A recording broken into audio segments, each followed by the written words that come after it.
இந்த வீடியோல நம்ம என்ன பார்க்க போறோம் அப்படின்னா, அடுத்த 6 மாசத்துல நம்ம வாழ்க்கையை இப்ப இருக்கிறத விட இன்னும் சிறப்பா பாசிட்டிவான முறையில எப்படி மாத்துறது, அதுக்கு என்னெல்லாம் பண்ணணும் அப்படிங்கறத பத்தி தான் இந்த பதிவுல பார்க்க போறோம். நம்ம என்னதான் வாழ்க்கையில எவ்வளவு கஷ்டப்பட்டு மேல வரணும்னு முயற்சி பண்ணாலும் நீ அந்த வேலைக்கு சரிப்பட்டு வரமாட்ட, அதெல்லாம் உன்னால செய்யவே முடியாது, நீ பண்றது எல்லாமே உருப்படாது அப்படின்னு டிமோட்டிவேட் பண்றதுக்கும் நம்மள மட்டம் தட்டுறதுக்கும் நம்மள சுத்தி 4 பேர் இருந்துகிட்டே தான் இருப்பாங்க. அவங்களையும் தாண்டி நம்மள நாமே செல்ஃப் மோட்டிவேட் பண்ணிக்கிட்டு நம்மள நாமளே மாத்திக்கலாம், நம்மளோட லைஃப கண்டிப்பா நம்மளால மாத்த முடியும் அப்படின்னு ஒரு முயற்சி எடுப்போம். ஆனா ஒரு கட்டத்துக்கு மேல நம்ம எடுத்த எல்லா முயற்சியுமே நடுக்கடல தொலைஞ்ச கப்பல் மாதிரி காணாம போயிடும். ஒருவேளை நம்ம எதுக்குமே சரிப்பட்டு வரமாட்டோமோ அப்படின்ற சந்தேகம் நமக்குள்ளேயே வர ஆரம்பிச்சிடும். நம்மள நாமே மாத்திக்கணும் அப்படின்ற முயற்சிகள் செஞ்சும் கூட ஏன் நம்மளால மாற முடியல? ஒரு விஷயத்தை எடுத்தா அதுல எப்படி நிலையா வேலை செய்யறது, நீ எல்லாம் அதுக்கு சரிப்பட்டு வரமாட்ட அப்படின்னு யாருமே சொல்லாத அளவுக்கு எப்படி நடந்துக்கிறது? இந்த கேள்விகளுக்கான எல்லா பதிலையும் தெரிஞ்சுக்கணும்னா இந்த பதிவை முழுமையா பார்க்க ட்ரை பண்ணுங்க. முதல்ல நம்ம ஒரு விஷயத்தை செய்யணும் அப்படின்னு நினைச்சு கையில எடுத்தும் அந்த விஷயத்தை செய்ய முடியாம தள்ளி போறதுக்கான முக்கியமான முதன்மையான காரணம் அப்படின்னா அது நம்மளோட மைண்ட் செட் தாங்க. இதை நான் பண்ணியே தீர்வேன் அப்படின்ற ஒரு ஆழமான மைண்ட் செட்டை நம்ம வைக்க மறந்து போயிடுறோம். சரி போன போக்குல போவோம் அப்படின்னு நம்ம எடுத்த இலக்க பாதியிலேயே நம்ம கை நழுவ விட்டுறோம். உதாரணத்துக்கு டயட் ஃபாலோ பண்ணணும், 60 கிலோவுக்கு வரணும் அப்படின்னு ஒரு டார்கெட் வச்சிருக்கீங்க அப்படின்னா ஜஸ்ட் சும்மா ஒரு இன்டென்ஷனா செட் பண்ணிட்டு இதை செஞ்சீங்க அப்படின்னா ஒரு கட்டத்துல கண்டிப்பா நம்மளோட இலக்கு உடையும். நம்ம கண்ணு முன்னாடி நம்மளுக்கு ரொம்ப பிடித்தமான உணவுகள் வந்து நின்னுச்சு அப்படின்னா கண்டிப்பா அதை சாப்பிடணும் அப்படின்னு தோணும். என்ன பொறுத்த வரைக்கும் இருக்கிறதுலே ரொம்ப கஷ்டமான விஷயம் அப்படின்னா அது நம்மளுடைய எண்ணங்களை கட்டுப்படுத்துறது தாங்க. நம்மளுடைய எண்ணங்கள் மட்டும் நம்மளுடைய கட்டுப்பாட்டுல இருந்துச்சு அப்படின்னா எவ்வளவு விஷயங்கள் நம்ம தூண்டினாலும் அது பக்கம் போகாம நம்மளால ரொம்பவே கட்டுப்பாடா இருக்க முடியும். முக்கியமா சாப்பாடு விஷயத்துல நம்மளுடைய எண்ணங்கள் நம்ம கட்டுப்பாட்டுல இருக்கணும். ஒரு விஷயத்தை கையில எடுத்துட்டோம் அப்படின்னா அதுல வலிமையான கட்டுப்பாடுகளை விதிக்கணும். இதுக்கு ஒரு சிறந்த வழி என்னன்னா, நான் மட்டும் இதை செய்யல அப்படின்னா எனக்கு ரொம்பவும் பிடிச்ச இந்த விஷயம் இனிமே என் லைஃப்ல கிடைக்காமையே போயிடும். இந்த மாதிரியான ஒரு சில இன்டென்ஷனை வச்சுக்கோங்க. ஒருவேளை நமக்கு ரொம்பவும் பிடிச்ச அந்த விஷயம் நமக்கு கிடைக்காமையே போயிடுமோ அப்படின்ற எண்ணத்தால கூட நம்ம எடுத்துக்கிட்ட வேலையை நம்ம கரெக்டா செய்ய ஆரம்பிச்சிருவோம். சரி, இப்ப நம்ம கிட்ட 6 மாசம் இருக்கு, வெறும் 6 மாசம் தான் இருக்கு, அதுல அப்படி என்ன பெருசா செஞ்சிட முடியும் அப்படின்னு யோசிக்காம கிட்டத்தட்ட நம்ம கிட்ட பாதி வருஷமே இருக்கு. இதுல எவ்வளவு பெரிய மாற்றத்தை வேணாலும் நம்ம லைஃப்ல நம்மளால கொண்டு வர முடியும். எல்லாத்தையுமே இந்த 6 மாசத்துல அடைஞ்சிட முடியும். நான் லட்சாதிபதியா ஆகணும் அப்படின்ற உங்க ஆசையை கூட உங்களால நிறைவேற்றிக்க முடியும். 6 மாசம் போதும் சூப்பரா ஒரு பிசினஸ் ஸ்டார்ட் பண்ணி அதை சக்சஸ்ஃபுல்லா ரன் பண்றதுக்கு. 6 மாசம் போதும் உங்களுடைய உடல் எடையை இப்ப இருக்கிறத விட குறைச்சு நீங்க ஆசைப்பட்ட மாதிரி மாறுறதுக்கு. 6 மாசம் போதும் ஒரு முழு புக்கையும் எழுதி முடிக்கிறதுக்கு. நீங்க நினைச்சீங்க அப்படின்னா 6 மாசம் என்ன, ஒரே ஒரு நாள் போதும் உங்களுடைய எதிர்காலத்துல மாற்றத்தை கொண்டு வர்றதுக்கு. உங்களுடைய வாழ்க்கையில 6 மாசத்துல மாற்றத்தை கொண்டு வர்றதுக்கு நீங்க முதல்ல செய்ய வேண்டிய விஷயம் 4 இலக்க நிர்ணயிக்கணும். அது என்ன 4 இலக்கு அப்படின்னா, வாழ்க்கைக்கு ரொம்பவே முக்கியமான தேவைப்படுற அடிப்படையான 4 விஷயங்கள். 1 பணம், 2 ஆரோக்கியம், 3வது வேலை, 4வது இன்னும் வாழ்க்கையில சில விஷயங்களுக்கு ஒரு சில இலக்குகள் போட்டு மொத்தம் 4 இலக்குகளை நம்ம நிர்ணயிக்கணும். 4வது இடத்துல நீங்க உங்க வாழ்க்கையில அடையணும்னு நினைக்கிற சின்ன சின்ன விஷயங்கள், கொஞ்சம் ஃபன்னான விஷயங்கள், இது எல்லாத்தையுமே எழுதிக்கோங்க. முதல் 3 இலக்குல பணம், ஆரோக்கியம், வேலை, இந்த 3மே கண்டிப்பா இருக்கணும். உதாரணத்துக்கு என்னுடைய பேங்க் பேலன்ஸ் எவ்வளவு இருக்கணும், என்னுடைய சம்பாத்தியம் எவ்வளவு இருக்கணும், இவ்வளவு கடன் இருக்கு, இது எல்லாத்தையுமே இந்த மாசத்துக்குள்ள நான் அடைச்சு முடிக்கணும். இப்படி பணம் சம்பந்தப்பட்ட எல்லாத்துக்குமே ஒரு இலக்க செட் பண்ணிக்கலாம். ஆரோக்கியம்னு வர்றப்போ நான் இத்தனை கிலோ கூடணும், இத்தனை கிலோ குறையணும், ஆரோக்கியமான உணவுகளை சாப்பிடணும், டெய்லி இவ்வளவு நேரம் எக்ஸசைஸ் பண்ணணும், டெய்லி இவ்வளவு நேரம் யோகா பண்ணணும். இப்படி நீங்க இந்த 6 மாசத்துக்கான ஆரோக்கியம் சம்பந்தமான இலக்குகளை செட் பண்ணிக்கலாம். வேலைன்னு வர்றப்போ எனக்கு ப்ரமோஷன் கிடைக்கணும், எனக்கு கம்பெனி மாறணும், நான் ஐடில இருந்து வெளியே வந்து ஒரு பிசினஸ் ஸ்டார்ட் பண்ணணும். இப்படி இந்த 6 மாசத்துக்கு வேலை சம்பந்தமான இலக்குகளை நீங்க செட் பண்ணலாம். 4வதா இருக்க இலக்குல நீங்க எங்கேயாவது பயணம் போகணும், 6 மாசத்துல டைப் ரைட்டிங் கத்துக்கணும், 6 மாசத்துல ஹிந்தி கத்துக்கணும், 6 மாசத்துல புது கார் வாங்கணும். இப்படி எக்ஸ்ட்ரா இருக்கக்கூடிய எல்லா இலக்குகளையும் இந்த 4வது இலக்கா செட் பண்ணிக்கலாம். ஒரு நல்ல இலக்கு எப்படி இருக்கணும்னு உங்களுக்கு தெரியுமா? அது கண்டிப்பா நடக்கும் அப்படின்ற அந்த நம்பிக்கை இருக்கணும். கூடவே சவால்கள் நிறைஞ்சதாகவும் இருக்கணும். உங்களை எல்லாத்துக்குமே வளைஞ்சு நிறுத்தக்கூடியதாகவும் அந்த இலக்கு இருக்கணும். நான் இந்த இலக்கை அடைய போறேன் அப்படின்ற ஆர்வமும் புத்துணர்ச்சியும் எப்பவுமே இருக்கணும். முதல்ல இந்த 4 இலக்குகளையும் செட் பண்ணுங்க. பணம், ஆரோக்கியம், வேலை, மற்ற இலக்குகள், இது எல்லாத்தையும் முதல்ல செட் பண்ண ட்ரை பண்ணுங்க. அடுத்ததா நீங்க இப்ப எந்த சூழ்நிலையில இருக்கீங்க அப்படின்றத பார்க்கணும். அட போங்க சார், நானே கையில சுத்தமா ஒரு பைசா கூட காசு இல்லாம வீட்டுல தண்டை சோறு திட்டு வாங்கிக்கிட்டு கஷ்ட கஷ்டப்பட்டு வீட்டுல உட்கார்ந்துட்டு இருக்கேன் அப்படின்னு யோசிக்கிற சூழ்நிலை கூட நீங்க இருக்கலாம். சோ நீங்க இப்போ உங்க வாழ்க்கையில கொண்டு வர வேண்டிய மாற்றம் நல்ல வேலையும் நல்ல சம்பாத்தியமும் தான். சோ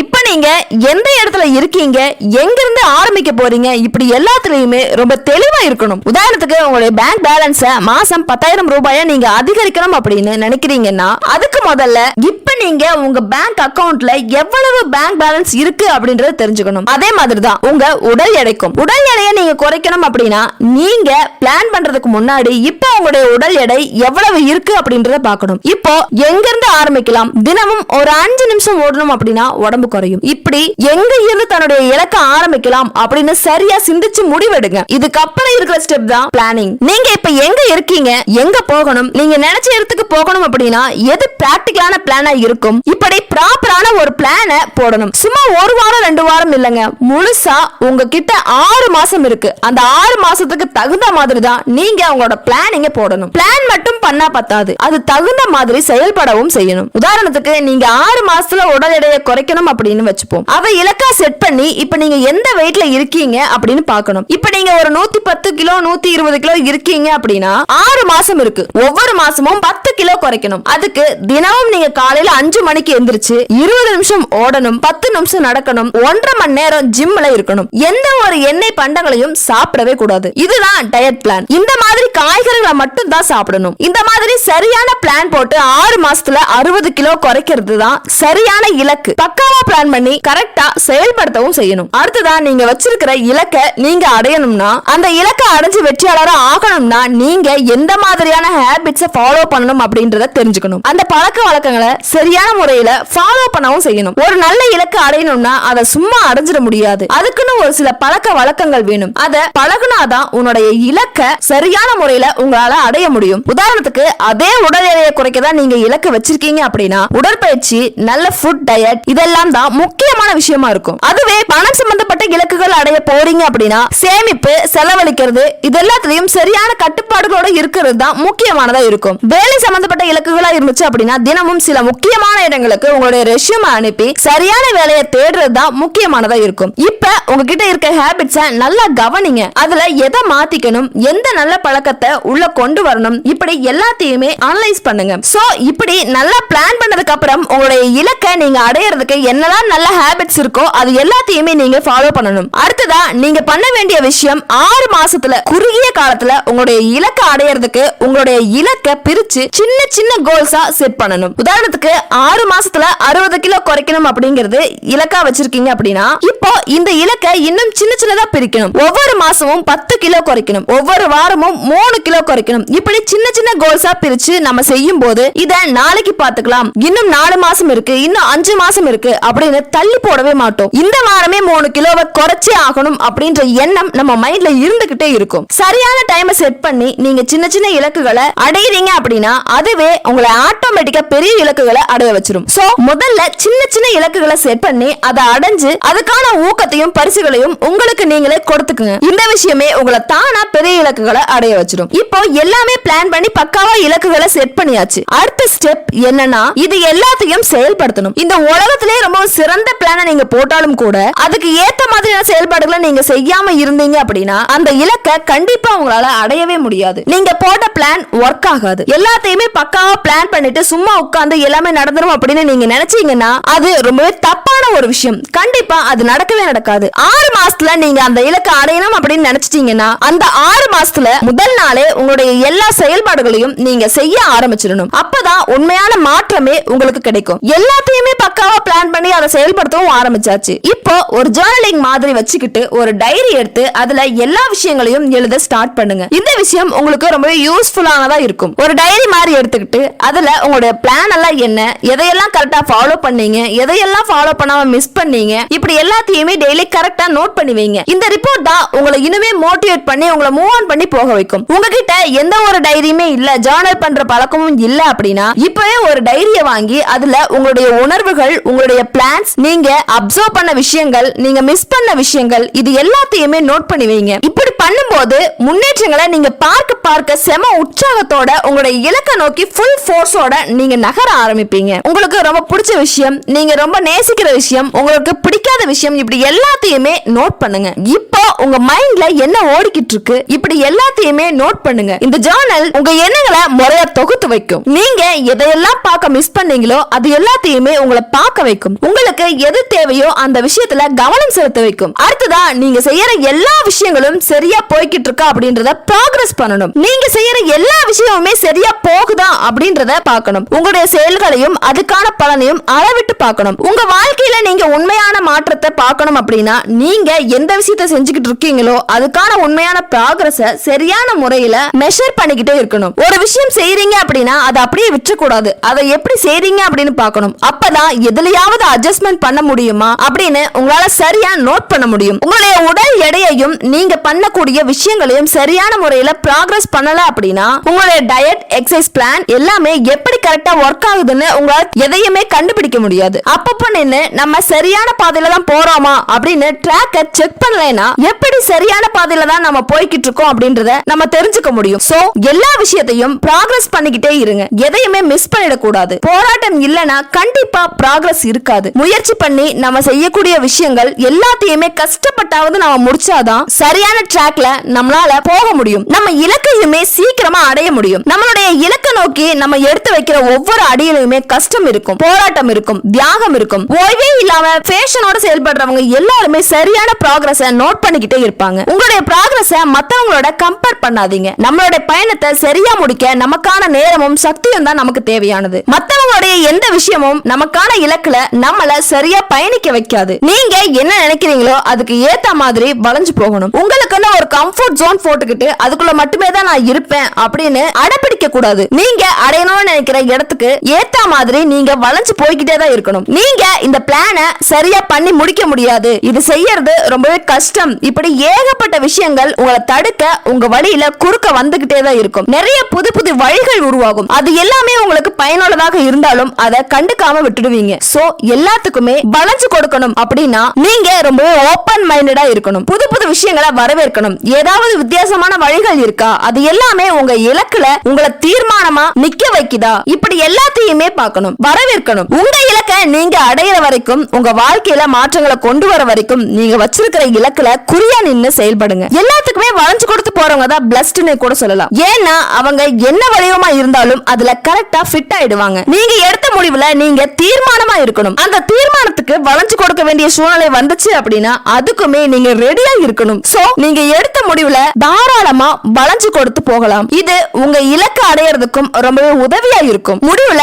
ஒரு லைன் வரும், அந்த லைனை கிராஸ் பண்ணணும். போதுப்பா இதுக்கு மேல என்னால முடியாதுன்னு நீங்க கிவ் அப் பண்ணீங்கன்னா கண்டிப்பா தோல்விதான் கிடைக்கும். எல்லாமே பண்ணியும் லாஸ்ட் மினிட்ல கடைசி கோட்டை கடக்க போற நொடியில எனக்கு வேணாம்னு டிராப் பண்றவங்களும் இருக்காங்க. அந்த கடைசி கோட்டை தாண்டறதுதான் முக்கியமான விஷயமே. அந்த கடைசி கோட்டை மட்டும் தாண்டிட்டா போதும், எல்லா புகழும் வெற்றியும் மேல கொட்டி குமிஞ்சிடும். போய்கிட்டே இருக்கிறப்போ நீங்க போதும் முடியல அப்படின்னு தடுமாறி உட்கார நினைக்கிறப்போ நல்லா ஞாபகம் வச்சுக்கோங்க, என்னைக்குமே உங்களை யாராலையுமே தோற்கடிக்கவே முடியாது. நீங்க முடிக்காம எந்த விஷயத்தையுமே விட மாட்டீங்க. நீங்க இந்த இலக்கை எந்த விஷயத்துக்காகவும் விட மாட்டீங்க. நீங்க இந்த இலக்கை அடையணும்னு ஆரம்பிக்கிறப்பவே நான் கடைசி கோட்டை அடையிற வரைக்கும் விடமாட்டேன் அப்படின்ற ஸ்ட்ராங்கான எண்ணத்தோட செயல்படுங்க. முன்னேறி போய்கிட்டே இருங்க, என்னைக்குமே கிவ் அப் பண்ணாதீங்க. முன்னேறி போக முடியும்ன்ற நம்பிக்கையோட ஓடிக்கிட்டே இருங்க. ஈவன் அந்த பினிஷிங் லைனுமே உங்க கண்ணு முன்னாடி தான் இருக்கும். அதை நீங்க அடைஞ்சு முழுமையான மாற்றம் உங்களுக்கு கிடைச்சிட்டா கண்டிப்பா உங்களை நீங்களே பார்த்து ரொம்பவே பெருமைப்படுவீங்க. வெறும் அந்த லைனை கிராஸ் பண்ணணும் அப்படின்றத மட்டும் நீங்க நம்பிக்கை வைக்க கூடாது. உங்களால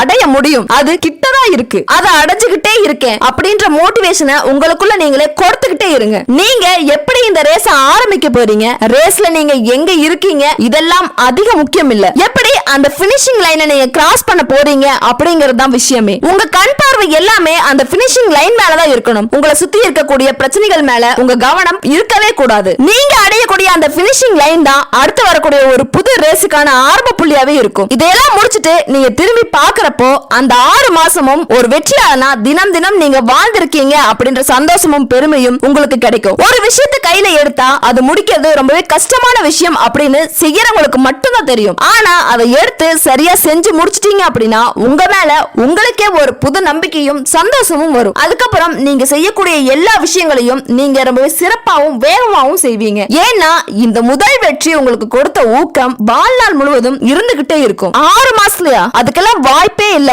அப்படின்னு உங்களுக்கு நம்பிக்கை வரல அப்படின்னா உங்களுக்கு நீங்களே ஒரு சேலஞ்ச் கொடுத்துக்கோங்க. ஒரு தடவை இதை ட்ரை பண்ணி தான் பாருங்களேன். என்னால முடியும் அப்படின்ற மைண்ட் செட் இருந்துச்சுன்னா 5 வருஷத்துல அடையக்கூடிய விஷயத்தை உங்களால 6 மாசத்துல அடைஞ்சிட முடியும். உங்க வாழ்க்கைய அழகாகக்கூடிய விஷயத்தை நீங்க செய்யறதுல எந்த ஒரு தப்புமே இல்ல. அத மனசார சந்தோஷத்தோட நீங்க செய்யலாம். இன்னும் உங்க வாழ்க்கையை மேம்படுத்தக்கூடிய நிறைய விஷயங்களை செய்யலாம். சில இலக்குகளை பிக்ஸ் பண்ணுங்க. 6 மாசம் அதை அடையறதுக்கு கடுமையா ஒர்க் பண்ணுங்க. ஒரு ட்ரை கொடுத்துதான் பாருங்களேன். நாமளும் கெத்துதான் அப்படின்ற ஃபீல் கண்டிப்பா உங்களுக்கு கிடைக்கும். 6 மாசத்துல நீங்க ஆசைப்பட்ட விஷயத்தை அடையணும். உங்க வாழ்க்கையில மிகப்பெரிய மாற்றத்தை ஏற்படுத்தணும்னா என்ன செய்யலாம் அப்படின்றத இப்ப முழுசா பாத்துடலாம். முதல்ல 4 இலக்குகளை நிர்ணயிக்கணும். 2வது இப்ப என்ன சூழ்நிலை இருக்கீங்க அப்படின்றத பார்க்கணும். 3வது சரியான பிளானை உருவாக்கணும். 4வது உங்க இலக்குகளை அடைய வைக்க உங்களை வெற்றியாளரா மாத்துறதுக்கு என்னென்ன நல்ல ஹாபிட்ஸ் இருக்கோ அது எல்லாத்தையுமே ஃபாலோ பண்ணணும். 5வது பெரிய இலக்குகளை சின்ன சின்ன இலக்குகளா பிரிச்சு வைக்கணும். 6வது பிக்ஸ் பண்ண இலக்குகளை செயல்படுத்த ஆரம்பிக்கணும். 7வது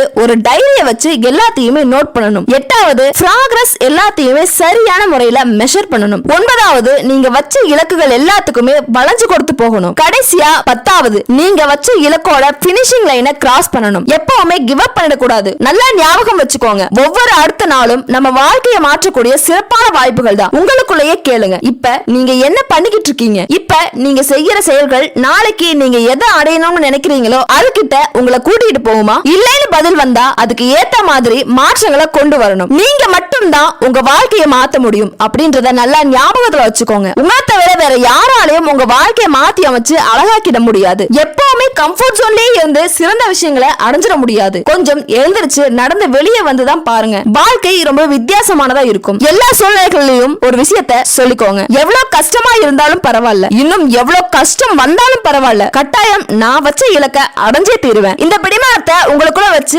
6 மாசத்துல உங்க வாழ்க்கையை மாற்றக்கூடிய இலக்குகளை பின்பற்றி உங்களை பார்த்து நீங்களே பெருமைப்படுற அளவுக்கு வெற்றிகளை அடையுங்க. இந்த வீடியோ பிடிச்சிருந்தது அப்படின்னா ஒரு லைக் பண்ணுங்க. உங்களுடைய ஃப்ரெண்ட்ஸ் அண்ட் ஃபேமிலிக்கும் ஷேர் பண்ணுங்க. உங்களுடைய கருத்துக்களை மறக்காம கமெண்ட் பாக்ஸ்ல பதிவு பண்ணுங்க. Thank you for watching.